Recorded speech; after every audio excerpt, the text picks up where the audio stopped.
Hi, dear reader. I'm Kevin Daly, news editor, joined as ever by the Griffin's intrepid editor-in-chief, the Alpha and the Omega, the beginning and the end, Mr. Jordan LaBarber. Jordy, how are you tonight? I'm good. How are you, Kev? Quite well. You're obedient, ink-stained wretches. Very excited here on Harborcenter Eve for Canisius' first game at Terry and Kim Pagua's Harborcenter, now just hours away. Jordy, you got an exclusive tour of the facility today. Tell us about it. Well, you know, it's great, and it's ready. I would hope, yeah. I got to see the two rinks. The rinks looks great. The Canisius logo is right there on the ice. Concession stands, fully equipped. It's everything you really would expect and more. Very exciting. Wow. So I'm told the hockey team also got their first look at the new facilities, including, I think, a 1,500 or 1,600 square foot locker room. Yeah.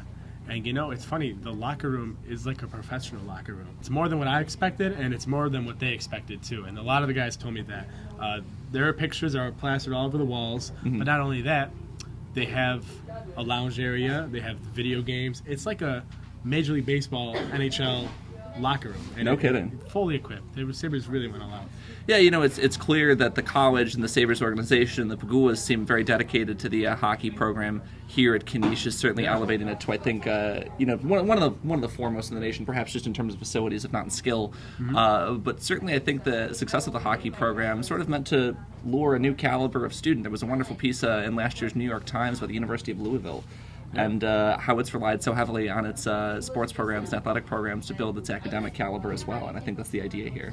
Well, athletic success definitely does translate in overall enrollment. I mean, that's been proven. And hockey really is the best area for Canisius to kind of penetrate and become one of the nationally known schools. Sure thing, yeah. Proximity to Canada, wonderful fan base here. So exciting things to come for Golden Griffins at the Hockey Center. Now we're playing Ohio State tomorrow. What do our prospects look like against the Ohio State Buckeyes? Is that right? Yes, it is. I know about sports.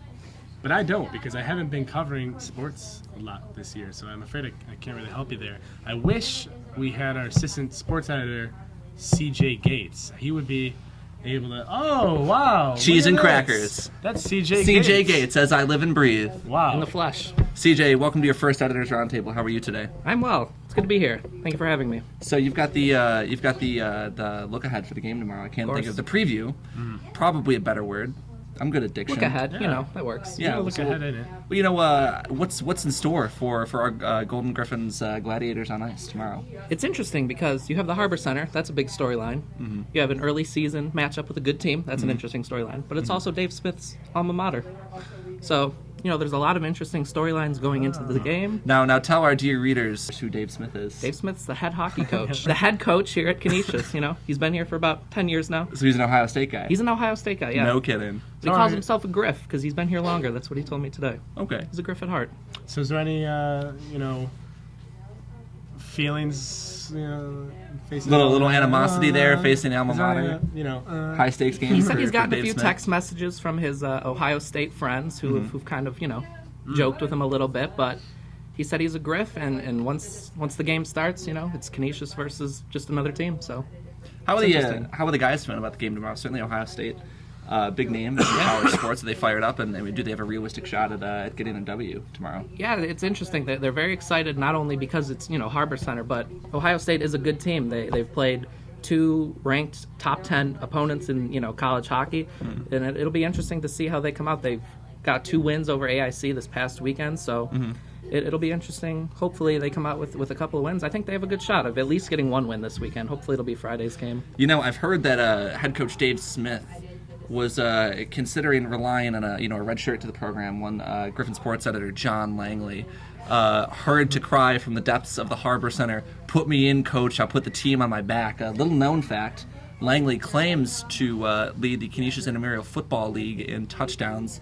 Can you substantiate that at all, Mr. Gates? Is that of any basis in fact whatsoever? I really don't think so. I think it's a lot of fabrication on his part, just trying to look good in front of his Griffin staff cohort. But he does lead the league. He leads the league in smiles. Smiles given. Also in spitting tobacco, if I'm not mistaken. True. Dip cups left behind. Yeah. I'd also just like to take a quick opportunity before we sign off here to thank the Canisius men on the hockey team and Joe Rutigliano, for this wonderful hockey puck that I will be sporting at tomorrow's game, along with other clothes. How do you sport a hockey puck? Come and find out tomorrow.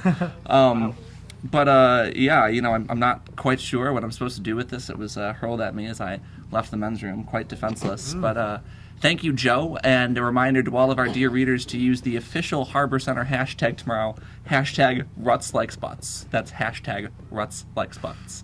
For all of your Griffin editors, pick up the paper tomorrow.